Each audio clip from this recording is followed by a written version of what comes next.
लेकिन उससे पहले इस वीडियो को बनाने में मुझे बहुत मेहनत लगती है और इस मेहनत के लिए वीडियो को आप एक छोटा सा लाइक जरूर कर दें। फटाफट से ले चलते हैं आपको हमारी आज की सबसे पहली बड़ी खबर की तरफ। अगर आपको भी सता रहा है चीनी बीमारी का डर, तो कैसे घर बैठे इसका पता लगा सकते हैं। दोस्तों, चीनी बीमारी ने लोगों की हालत खराब कर दी है। किसी को थोड़ा सा भी जुकाम और खांसी होने लगता है तो सभी को यह डर सताने लगता है कि कहीं उन्हें महामारी के लक्षण तो नहीं है। लेकिन अब आप घर बैठे आसानी से पता लगा सकते हैं कि आपको चीनी बीमारी है या नहीं। दरअसल चीनी बीमारी के लक्षण फ्लू से मिलते जुलते हैं, जिससे काफी हद तक लोगों को इन लक्षणों में फर्क महसूस कर पाना मुश्किल हो जाता है। ऐसे में आप अपने किचन में मौजूद मसालों से पता लगा सकते हैं कि आपको चीनी बीमारी है या normal flu.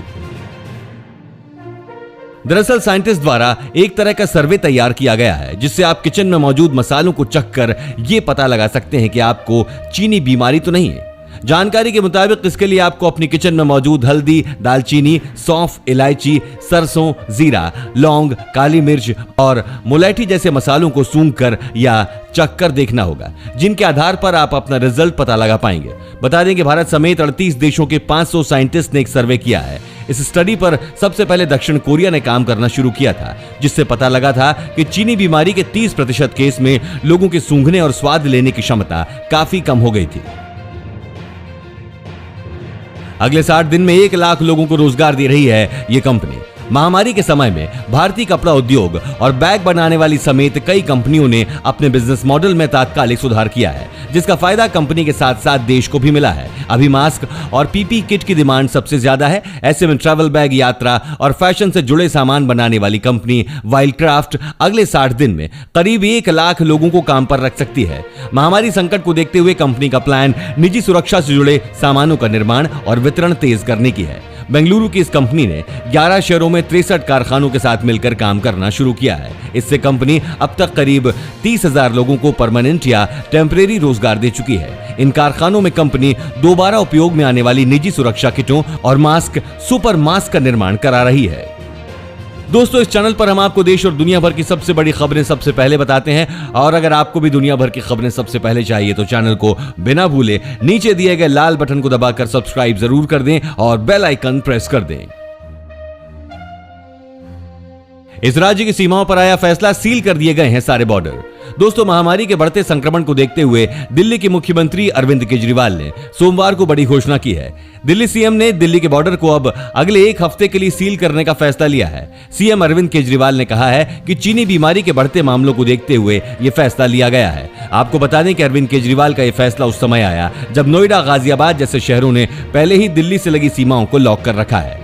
Delhi CM Arvind Kejriwal ने सोमवार को प्रेस कॉन्फ्रेंस करके लॉकडाउन 5 में मिलने वाली छूटों का ऐलान किया है। सबसे बड़ा फैसला दिल्ली बॉर्डर को सील करने का है। ऐसे में सीएम अरविंद केजरीवाल ने इसको लेकर जनता से सुझाव भी मांगे हैं, जो शुक्रवार की शाम 5 बजे तक भेजे जा सकते हैं।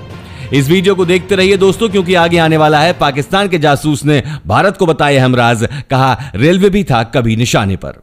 विश्वविद्यालयों में 29 जून से शुरू होंगी परीक्षाएं, 1 सितंबर से शुरू होगा नया सत्र। दोस्तों, भोपाल के सभी विश्वविद्यालयों में अंतिम वर्ष की परीक्षाएं पेन पेपर मोड पर 29 जून से 31 जुलाई के बीच आयोजित होंगी। इसके तहत 7 विश्वविद्यालयों में लगभग 4 लाख विद्यार्थी अंतिम वर्ष की परीक्षाएं देंगे। प्रमुख सचिव उच्च शिक्षा अनुपम राजन ने बताया कि कुल 597 परीक्षा केंद्रों पर अंतिम वर्ष के लगभग 3,04,853 विद्यार्थी और चौथे सेमेस्टर के लगभग 1 लाख विद्यार्थी ऑफलाइन परीक्षा में शामिल होंगे। राजन ने जानकारी देते हुए बताया कि रीवा विश्वविद्यालय को छोड़कर बचे हुए 6 विश्वविद्यालय में 25% परीक्षाएं होंगी। उन्होंने बताया कि विश्वविद्यालय परीक्षाओं के चलते परीक्षा केंद्रों पर सोशल डिस्टेंसिंग का कड़ा पालन किया जाना अनिवार्य होगा। अनलॉक 1 में बदले ड्राइविंग के नियम। दोस्तों, दिल्ली, उत्तर प्रदेश और हरियाणा के बीच ड्राइविंग के दिशा निर्देशों में बदलाव हुए हैं। गौतम बुद्ध नगर प्रशासन के अनुसार यातायात के लिए अंतर्राज्यीय सीमाएं खोलने के लिए केंद्र की मंजूरी के बाद भी नोएडा दिल्ली के बॉर्डर राष्ट्रीय राजधानी से लोगों के आने जाने के लिए बंद रहेगी। रविवार को नोएडा जिला प्रशासन ने लॉकडाउन 5.0 के लिए दिशा निर्देश जारी किए और कहा कि यह फैसला उन रिपोर्ट से आधार पर लिया गया है जो पिछले 20 दिन में जिले में पाए गए। 42% चीनी बीमारी के मामलों को दिल्ली में ट्रैक किया गया है। जरूरी सेवाओं और जिला मजिस्ट्रेट द्वारा जारी पास के अलावा दिल्ली नोएडा बॉर्डर 21 अप्रैल से सील है। हालांकि अच्छी खबर यह है कि आवश्यक सेवाओं में लोगों को अब सीमाओं के बीच जाने के लिए पास की आवश्यकता नहीं होगी। पाकिस्तान के जासूस ने भारत को बताए अहम राज, कहा रेलवे भी था कभी निशाने पर। जासूसी के आरोप में पकड़े जाने के बाद पाकिस्तान भेजे गए आबिद हुसैन और ताहिर खान ने दिल्ली पुलिस की पूछताछ में कई अहम खुलासे किए हैं। दिल्ली पुलिस के एसीपी अनिल मित्तल ने मीडिया को बताया कि पाक उच्चायोग के अधिकारी आबिद ने पूछताछ में जानकारी दी कि उसने कई फर्जी पहचान पत्र बनाकर कई संगठनों और विभागों के लिए काम करने वाले लोगों को लुभाने की कोशिश की। इतना ही नहीं, आबिद हुसैन और ताहिर खान ने भारतीय रेलवे में काम करने वाले शख्स से बात करने के लिए मीडिया कर्मी के भाई गौतम के नाम से तस्वीर खिंचवाई। उसने कहा कि उसे अपने भाई के लिए रेल आंदोलनों के बारे में जानकारी चाहिए थी ताकि वो भारतीय रेलवे पर कहानी तैयार कर सके। इसके लिए वो पैसे देने को तैयार थे। उनका मकसद रेलवे कर्मचारियों को फंसाना और फिर ट्रेनों के जरिए सेना की इकाइयों और हार्डवेयर की जानकारी हासिल करना था। इसी के साथ दोस्तों, आप आगे की बड़ी खबरें देखने वाले हैं। रेहड़ी पटरी वालों के लिए मोदी सरकार की नई योजना, अब मिलेगा 10,000 रुपए का लोन। साथ ही साथ 7 लाख से अधिक कॉलेज स्टूडेंट्स बिना परीक्षा के पास, सिर्फ तीसरे वर्ष के छात्रों की होगी परीक्षा। और आगे देखेंगे दोस्तों, व्हाइट हाउस के बाहर हो रहे दंगे के ऊपर ट्रंप ने दिया बहुत ही कड़ा बयान, कहा हथियारों से लैस सेना भेज रहा हूं। इस बीच एक बार मौसम का हाल भी देख लेते हैं। दोस्तों, बहुत बड़ी खबर निकलकर सामने आ रही है। 3 से 4 जून के बीच आने वाला है बहुत बड़ा समुद्री तूफान। बीते महीने बंगाल की खाड़ी में उठे भीषण चक्रवात से मची तबाही से अभी पश्चिम बंगाल व ओडिशा उबरे नहीं थे कि अब एक और समुद्री तूफान का खतरा आ रहा है। ये एक सदी में पहला ऐसा चक्रवाती तूफान होगा जो अरब सागर में विकसित होने के बाद मुंबई से टकराने जा रहा है। संभावना है कि 3 से 4 जून के बीच ये तूफान तटों से टकराएगा। इससे 7 शहर मुख्य तौर पर प्रभावित होंगे। यहां भारी बारिश हो सकती है। ये चक्रवात गुजरात की समुद्री सीमाओं पर आने वाला है। इससे महाराष्ट्र भी प्रभावित होगा। रेहड़ी पटरी वालों के लिए मोदी सरकार की नई योजना। प्रधानमंत्री नरेंद्र मोदी कैबिनेट की सोमवार को बैठक हुई।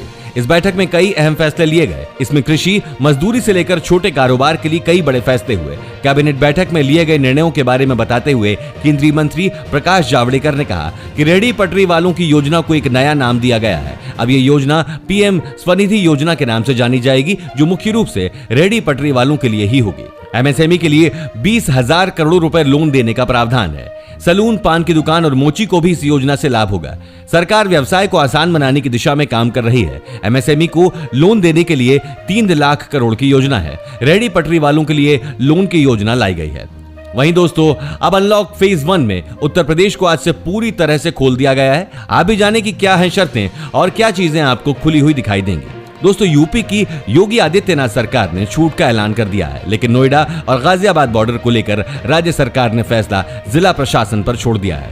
यूपी सरकार के मुख्य सचिव की ओर से जारी दिशा निर्देशों में कहा गया है कि राज्य में 1 से 30 जून तक लॉकडाउन जारी रहेगा, लेकिन फिलहाल आज से तमाम छूट लागू हो रही है। बाजार सुबह 9 बजे से रात 9 बजे तक खुलेंगे। सुपरमार्केट भी खोलने के आदेश। सलून और ब्यूटी पार्लर्स भी खोले जा सकेंगे। सभी सरकारी दफ्तर 3 शिफ्ट्स में खुलेंगे। 30 लोगों के साथ बारात की अनुमति होगी। टैक्सी, कैब और ई रिक्शा को भी अनुमति। फल मंडी सुबह 8 बजे से रात 8 बजे तक। रोडवेज बसेस चलाने की भी अनुमति मिली। बसों में सीट के हिसाब से ही सवारी बैठाने की अनुमति और प्राइवेट बसें शर्तों के साथ चलाई जाएंगी। 7 लाख से अधिक कॉलेज स्टूडेंट्स बिना परीक्षा के पास। दोस्तों, रायपुर प्रशासन ने बहुत बड़ा निर्णय लिया है। रायपुर में विश्वविद्यालय में पहले और दूसरे वर्ष में पढ़ने वाले छात्रों को बिना किसी परीक्षा के ही पास कर दिया गया है, जबकि सिर्फ तीसरे वर्ष के छात्रों को एग्जाम देने के निर्देश दिए गए हैं। छत्तीसगढ़ शिक्षा विभाग से जारी आदेश के मुताबिक तीसरे वर्ष के छात्रों को परीक्षा देनी होगी और प्रथम व द्वितीय वर्ष के छात्रों को जनरल प्रमोशन दिया जाएगा। जारी आदेश के मुताबिक प्रथम और द्वितीय वर्ष के छात्रों को आंतरिक परीक्षा और प्रैक्टिकल के आधार पर अंक दिए जाएंगे। अंकों के आधार पर परिणाम जारी होंगे। राज्य सरकार का यह आदेश शिक्षा सत्र 2019-20 के लिए निकाला गया है। शिक्षा सत्र 2019-20 में प्रथम वर्ष और द्वितीय वर्ष के छात्रों की अंक सूची पर जनरल प्रमोशन अंकित रहेगा। अमेरिका और चीन के बीच बढ़ती तकरार के बीच चीन ने भारत से एक विनती कर डाली है। आप भी देखिए। पिछले दिनों लद्दाख में हिंदुस्तान के सख्त रुख के बाद नरम रुख बरतने वाले चाइना ने अब हिंदुस्तान से विनती की है कि वो अमेरिका चीन टकराव से दूर रहे। महामारी सहित विभिन्न मुद्दों पर अमेरिका के साथ बढ़ते विवाद के बीच चाइना ने हिंदुस्तान को इससे दूर रहने की सलाह दी है। चीन की तरफ से बोला गया है कि हिंदुस्तान को नए शीत युद्ध में चाइना पर हमला करने वाला अमेरिकी मोहरा नहीं बनना चाहिए, वरना उसे महामारी के बीच बड़े पैमाने पर आर्थिक नुकसान उठाने पड़ेंगे। व्हाइट हाउस के बाहर हो रहे दंगे के ऊपर ट्रंप ने दिया बहुत ही कड़ा बयान। एक अश्वेत नागरिक की मौत के बाद से अमेरिका में विरोध प्रदर्शन ने हिंसक रूप ले लिया है। कई राज्यों से लूटपाट, दंगे और आगजनी की लगातार खबरें आ रही हैं। रविवार देर रात भारी संख्या में प्रदर्शनकारियों ने व्हाइट हाउस के बाहर पत्थरबाजी भी की। अब हालात से निपटने के लिए राष्ट्रपति ट्रंप ने सेना तैनात करने का फैसला लिया है। एक प्रेस कॉन्फ्रेंस में ट्रंप ने कहा, रविवार रात वॉशिंगटन डीसी में जो कुछ हुआ वो सही नहीं था। मैं वॉशिंगटन डीसी की सुरक्षा के लिए तेजी से और कार्रवाई करने जा रहा हूं। दंगा, आगजनी, लूटपाट और मासूम लोगों पर हमले की घटनाओं पर लगाम लगाने के लिए हजारों सैनिकों, सैन्यकर्मियों और प्रवर्तन अधिकारियों को उतार रहा हूं। रविवार देर रात भारी संख्या में प्रदर्शनकारी वॉशिंगटन में व्हाइट हाउस के बाहर इकट्ठा हो गए थे और वहां उन्होंने पत्थरबाजी भी की थी। इसके बाद राष्ट्रपति ट्रंप को सुरक्षित बंकर में ले जाया गया। हालांकि अब राष्ट्रपति ट्रंप बंकर से बाहर हैं। और इसी के साथ आप आगे देखने वाले हैं दोस्तों, एक से ज्यादा बैंक अकाउंट का इस्तेमाल करते हैं तो आपको हो सकता है भारी नुकसान। जानिए क्यों। और साथ ही साथ देखेंगे मोदी सरकार ने किया वादा, हर गरीब परिवार को दी ये बड़ी मदद। दोस्तों इसी बीच ये खबर आ रही है कि दिल्ली सीमाएं सील हो गई हैं। इलाज के लिए भी आने वालों को क्यों रोका जा रहा है। दिल्ली के सीएम अरविंद केजरीवाल ने एक सप्ताह के लिए सीमा सील करने का आदेश दिया है। सीएम ने कहा कि दिल्ली में लोग अच्छी स्वास्थ्य सेवाओं के लिए आते हैं। उन्होंने कहा कि जैसे ही हम सीमा खोलेंगे, यहां चीनी बीमारी के लिए रखे बेड तुरंत भर जाएंगे। दिल्ली के सीएम के इस फैसले को सियासी नजरिए से भी देखा जा रहा है। बता दें कि बीजेपी शासित उत्तर प्रदेश और हरियाणा ने दिल्ली से लगती जिलों की सीमाओं को सील कर दिया है। दिल्ली सीएम के फैसले को उसी से जोड़कर देखा जा रहा है। वहीं सोशल मीडिया पर केजरीवाल के फैसले पर सवाल भी उठाए जा रहे हैं। लोग सवाल पूछ रहे हैं कि किसी को इलाज से कैसे रोका जा सकता है। एक से ज्यादा बैंक अकाउंट का इस्तेमाल करते हैं तो आपको हो सकता है भारी नुकसान। आजकल नौकरी बदलने के साथ ही एक नया बैंक अकाउंट खुलवाना पड़ता है और इस प्रोसेस में कई सारे अकाउंट्स हो जाते हैं। यहां तक कि कई बार तो लोग पुराने अकाउंट्स को बंद कराने की जरूरत भी नहीं समझते, लेकिन वहीं आपको सबसे ज्यादा नुकसान कर सकता है। अगर आपका भी एक से ज्यादा खाता है और वो निष्क्रिय हो गया है तो उन्हें तुरंत बंद करा दीजिए, नहीं तो आने वाले समय में बड़ा नुकसान हो सकता है। आपको बताते हैं कि कैसे सैलरी अकाउंट में अगर 3 महीने तक सैलरी नहीं आती है तो बैंक उसे सेविंग अकाउंट्स में बदल देता है। सेविंग अकाउंट में तब्दील होने से खाते को लेकर बैंक के नियम बदल जाते हैं। दरअसल बैंक के नियम के मुताबिक सेविंग अकाउंट में एक न्यूनतम राशि मेंटेन करनी जरूरी है। अगर आप ऐसा नहीं कर पाते हैं तो आपको पेनल्टी देनी पड़ सकती है। कई बार आपके खाते में आने वाली रकम से यह पेनल्टी काट ली जाती है। और दोस्तों अब फ्लाइट व ट्रेन से आने वालों को 21 दिन का क्वारंटाइन जरूरी है। जमशेदपुर में वैश्विक महामारी से बचाव व रोकथाम के उद्देश्य से शनिवार को उपायुक्त रविशंकर शुक्ल ने इंसिडेंट कमांडरों की बैठक बुलाई, जिसमें उन्हें आवश्यक दिशा निर्देश दिए। उपायुक्त ने कहा कि आने वाले दिनों में जिस प्रकार अन्य राज्यों एवं जिलों से लोग जमशेदपुर आ रहे हैं, उससे महामारी का संक्रमण फैलने की अधिक संभावना है। इसे देखते हुए हमें आवश्यक कदम उठाने हैं। फ्लाइट, ट्रेन या निजी वाहन से आने वालों को 21 दिन का होम क्वारंटाइन करना है। उन्हें होम क्वारंटाइन के नियमों के बारे में बताएं और उनके पड़ोसियों को भी जागरूक करें ताकि वो अपने सामाजिक दायित्व का पालन करते हुए उन्हें हर संभव सहयोग करें। उपायुक्त ने पदाधिकारियों को निर्देश दिया कि होम क्वारंटाइन के नियमों का उल्लंघन करने वालों के विरुद्ध कार्रवाई करें। भारत चीन सीमा विवाद पर बोला अमेरिका, कहा हम हमेशा से भारत के साथ हैं।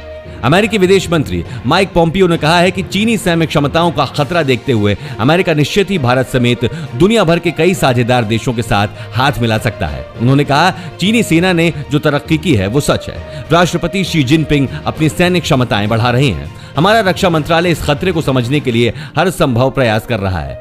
विदेश मंत्री पोम्पियो ने कहा कि मुझे पूरा भरोसा है कि राष्ट्रपति ट्रंप के नेतृत्व में हमारा रक्षा विभाग, हमारी सेना और हमारे राष्ट्रीय सुरक्षा संस्थान इतने सक्षम हैं कि हम अमेरिकियों की रक्षा कर सकते हैं। भारत चीन के बीच चल रहे सीमा विवाद पर एक सवाल का जवाब देते हुए पोम्पियो ने कहा, चीन मार्च से ही ये सब कर रहा है। वो लंबे समय से इसके लिए प्रयास कर रहा था। वे वहां कुछ ऐसा करेंगे जिससे उनका फायदा हो, लेकिन हम भारत के साथ हैं। चीन सिर्फ धमकियां देता रहा है और यह काम वो लंबे समय से कर रहा है। देखेंगे मोदी सरकार ने पूरा किया वादा, हर गरीब परिवार को दी ये बड़ी मदद। देश में प्रधानमंत्री गरीब कल्याण योजना के तहत लगभग 20 करोड़ परिवारों को 3 महीने तक 1 किलो दाल प्रति परिवार प्रति माह मुफ्त वितरण के लिए 5.88 लाख टन दाल का रखाव हो चुका है। 30 मई तक 4.85 लाख टन दालों को राज्य भेज दिया गया है, जिसमें से 3.88 लाख टन दाल का उठाव सभी राज्यों ने कर लिया है। वहीं फूड कॉर्पोरेशन ऑफ इंडिया ने 25 मार्च से 30 मई तक 5.40 लाख टन गेहूं और 7.68 लाख टन चावल मुहैया करवाया है। राहत केंद्र लंगर चला रहे हैं। एनजीओ और कई संस्थाओं को लॉकडाउन के दौरान अब तक 21 रुपए प्रति किलोग्राम की दर से 980 टन गेहूं और 22 रुपए प्रति किलोग्राम की दर से 8,484 टन चावल दिया गया है। 31 मई तक फूड कॉर्पोरेशन ऑफ इंडिया ने 3675 रेल रैक के जरिए 102.90 लाख टन अनाज लोड कर विभिन्न राज्यों को भेज दिया है। दोस्तों, आपको क्या लगता है कौन से महीने में चीनी बीमारी पूरी तरह से भारत से खत्म हो जाएगी? अपना जवाब मुझे कमेंट करके जरूर बताएं। और साथ ही अगर आपको ऐसे ही न्यूज हर रोज अपने मोबाइल फोन पर चाहिए तो बिना भूले हमारे चैनल को नीचे दिए गए लाल बटन को दबाकर सब्सक्राइब जरूर कर दें। धन्यवाद।